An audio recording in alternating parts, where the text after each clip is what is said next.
Every year, the team at Hagerty pores over auction results, inspects insurance valuations, and analyses market trends, looking for the cars that it thinks are good value.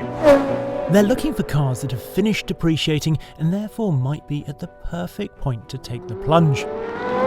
It's not so much investment advice, rather a nudge for enthusiasts. You know that car you've always dreamed of, the one you've been looking at constantly. Now might just be the right time to buy. And this year, well, gathered together at Atlanta Motorsports Park, I think we've got one of the best lineups ever. Fast cars, beautiful cars, balanced cars, loud cars, even practical cars. However you choose, there really is something for everyone.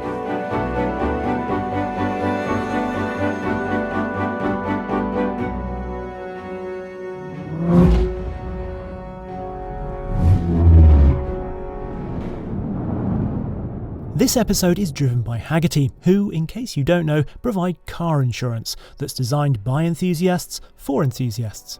So, if you have a special car that you don't drive every day, like one of these perhaps, then take a trip to hagerty.com/Henry. Or pick up the phone, give them a call, and speak to a like-minded enthusiast about a quote. As this is obviously meant to be all about value, let's start with a car that most of us definitely can't afford. It's the outlier in this test, the Porsche Carrera GT. But what I will say is that if you can't afford to have one of these, snap one up. Just do it. Buy one. Driving this is absolute automotive heaven. With its full carbon fibre chassis and that 5.7 litre naturally aspirated V10 born from a mothballed Le Mans car, it is pure motorsport, yet somehow civilised just enough for the road. 600 brake horsepower might not be very much in this wacky world of hypercars, but it feels absolutely incredible. It's on that wonderful edge of thrilling and scary when you really rev it out. And there is of course the fabulously slick, swift 6-speed gearbox with that beechwood topped lever, a nod to the 917 where wood was used to delay the transfer of heat from the gearbox to the driver's hand. Obviously a bit of buying advice to anyone that has found they've got the requisite down the back of the sofa. Make sure that this has had the recall work done to the suspension, which was asked for recently by Porsche themselves. It should have been done for free on the wishbones. Also, make sure that it's on modern rubber. The original tyres were what made the handling of one of these pretty dicey. But then Michelin Supersports and now Cup 2s like on this make it so much more approachable in terms of its handling. And therefore fun. Everything just feels so right. In that very Porsche way, age certainly hasn't dimmed it. I could do this all day long, but we should probably have a look at the others and talk about some prices. So here they are, the core of the Hagerty Bull Market, the numbers, in roughly descending order. Values of Carrera GTs are outstripping the competition like the Lexus LFAs. So a condition 3 car, which is considered good, can be had for $1.35 million, while a condition 2, which is considered excellent, can be had for $1.55 million. But it's not all about 7-figure sums here. So moving down in values, we come to this, the Nissan R33 GTR, which is something of an overlooked middle child here because it's closer to the R34 than the R32 in terms of performance, yet can be had for 60% less than that. Next up, over here, the second generation Dodge Charger, which has excellent demographics. So what does that mean? Well, 52% of the owners are Gen X or younger, which means excellent future collectability. And then this, the lovely little Alfa, the 1750 GTV, which has got, well, more value than the 2000 and looks like it could be the sweet spot.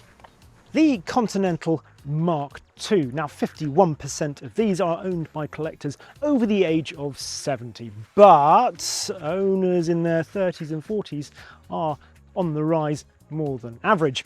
The Corvette C6 Z06. Policy growth is 2 times the Hagerty average with these, but values have remained relatively flat. What does that mean? Well, it means there's an increase in popularity and therefore values are perhaps likely to start going up. As for this, the Chevrolet 454 SS, well, they're just getting more expensive. Get one whilst you can. I was always a little bit jealous that North America got the 6-speed manual version of the E60 M5, and in Europe we didn't. However, the SMG really isn't that bad, and it's considerable value next to the manual, so well worth considering. Then we have the 2nd generation Ramcharger with value growth well above the Hagerty average and an increased interest from the youth, by which Hagerty sadly means people younger than me. The Mark III GTI VR6 seems to have been slept on a little bit compared to the Mark IV. And last but not least, the Miata, the MX-5, here in 2nd generation NB form. And the interesting thing is that value gap is narrowing between this and the NA. So those are the values, but of course they're only one part of the picture. We are hopelessly attracted to cars for all sorts of reasons, aside from monetary value. And if you were picking your dream 2-car garage from this lot, you'd no doubt have all sorts of metrics for choosing. For example, oral entertainment is everything for some people. Welcome to the sound round, where we've gathered together a couple of interesting pairs of cars to do battle with, well, their engine notes. So, to do the judging, we have our esteemed, handsome, knowledgeable Hagerty panel. And if I ask them to judge between these 2 cars, well, let's see what they would say. MX-5 with your inline 4, please start up.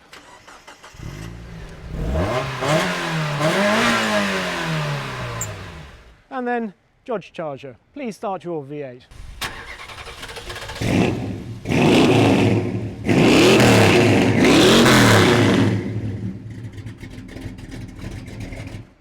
So, fairly obviously, if I then turned to the panel and said, please give your verdict, they would say, Larry, we talked about this. No, it's the best sounding.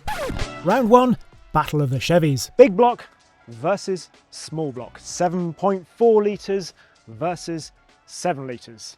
First up, the 454 SS. Fire up.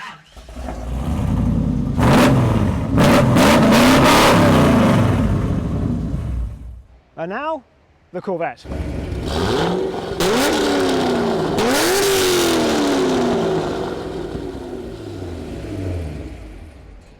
Panel, the verdict is? It's a split decision, but a win for the raucous Corvette. Up next, we've got a German V10 Joule. From Munich, we have the 90-degree 5-litre V10. And from Stuttgart, we have the 68-degree 5.7-litre V10. First up, the M5.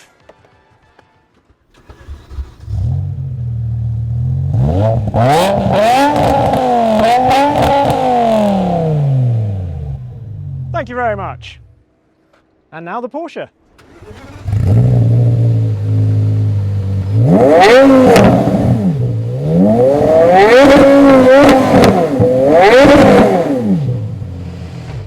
And panel, the winner is... It's a clean sweep for the Carrera GT. My ears will be ringing for weeks. Now, of course, some people, often through necessity, have practicality at the top of their list of priorities. And when you think of practicality, you probably think I'm going to drive this, the Dodge Ramcharger with all its space, or maybe the 454 SS with its load bed. But I've got something even more practical. The people's car that you can fill with people in a tiny footprint, really.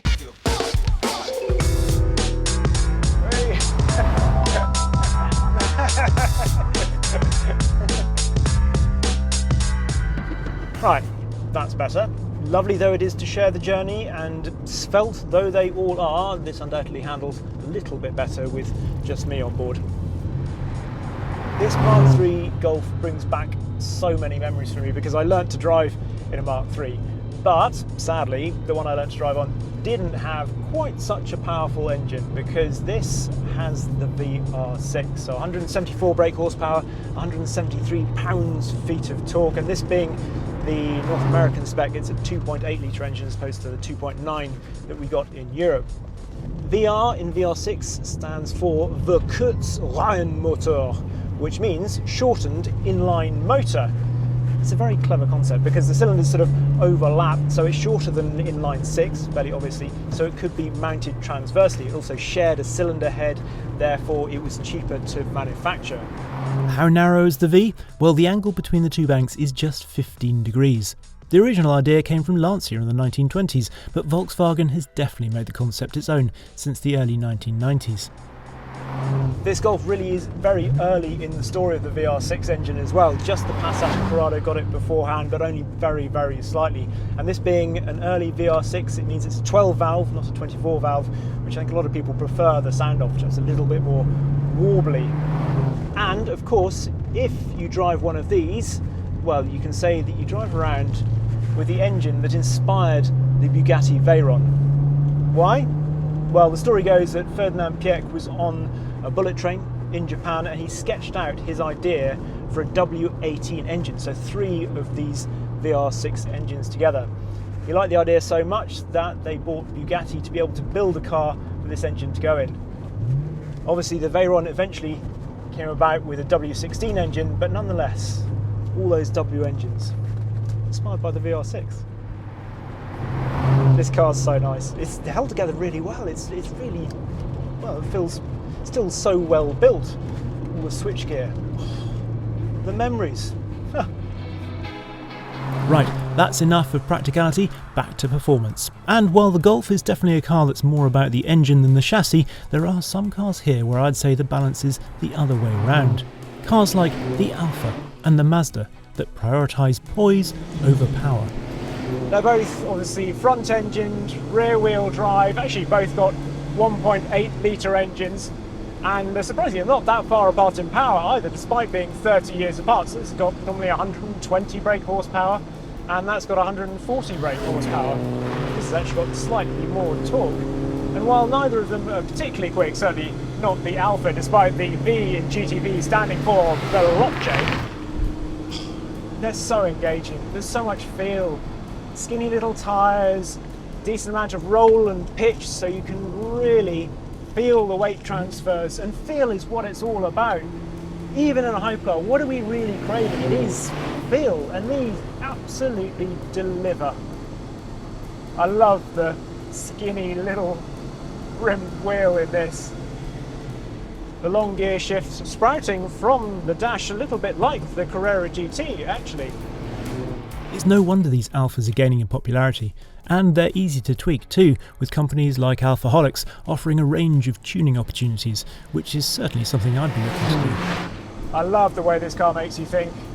Obviously unassisted steering, really got to think about how you pitch it in, and you just work it through a corner. That purity of the front wheels not having to do anything other than the steering, use the throttle to work the back end.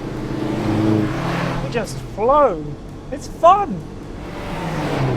Matt is a big Alfa fan, but actually, being in that Miata, he has confessed that he really is rather smitten with it.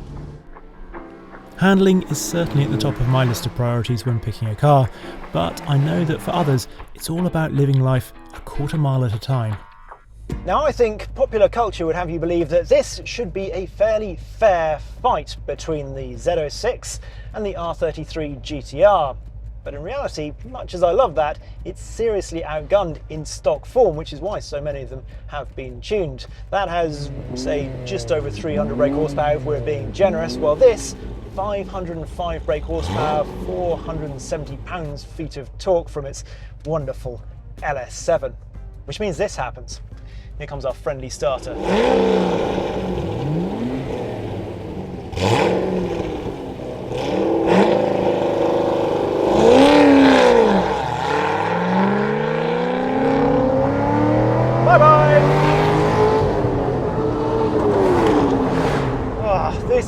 3s to 60, that's mid-4s, and the quarter mile, well, that's 2 seconds slower. This easily doing sub 12.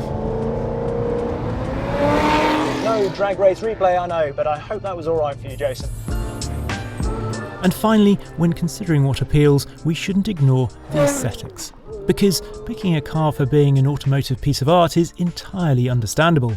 So, which ones are most likely to make everyone stop and stare, whether on the street or scrolling the screen? There are a couple of cars that I think fit the brief. The first one being this, the Continental Mark II. It just screams glamour, doesn't it? At the time, in the mid-50s when it was produced, it was the most expensive car produced on American soil.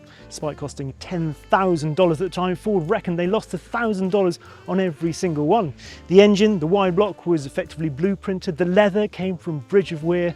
People like Frank Sinatra, Elizabeth Taylor, Eisenhower, they all owned one. It's not hard to see why. The details are just mesmerising. Those wheels, the rear lights, that star badge, apparently the first time it was used before being adopted by Lincoln. Just gorgeous. But really, if you want to talk about looks, Instagram presence, it doesn't get any cooler than this Dodge Charger. This is a second generation Charger, and this is a later one. The easy way to tell the difference is, well, the early ones are Dukes of Hazzard, the later ones are Fast and Furious. And while Dominic Toretto might not have gone for this shade on his RT, I think one of the big draws of this era is the amazingly vibrant colour palette. And there is certainly a lot of real estate on that bonnet to show it off. Glorious 440 engine, single 4-barrel carb. What a noise. It's one of those cars that to have in your garage, I think you would probably want to use an awful lot more than you might initially think. This is not about corners. It's not about even going that fast. It's just about enjoying life. It does make you feel so good. And really, that's what we're all looking for in a car. Something to make us feel good, whether through speed or sound or a smile when we open the garage door. So that's it, the Hagerty Bull Market. And however you choose your cars, I think there really is something for everybody this year.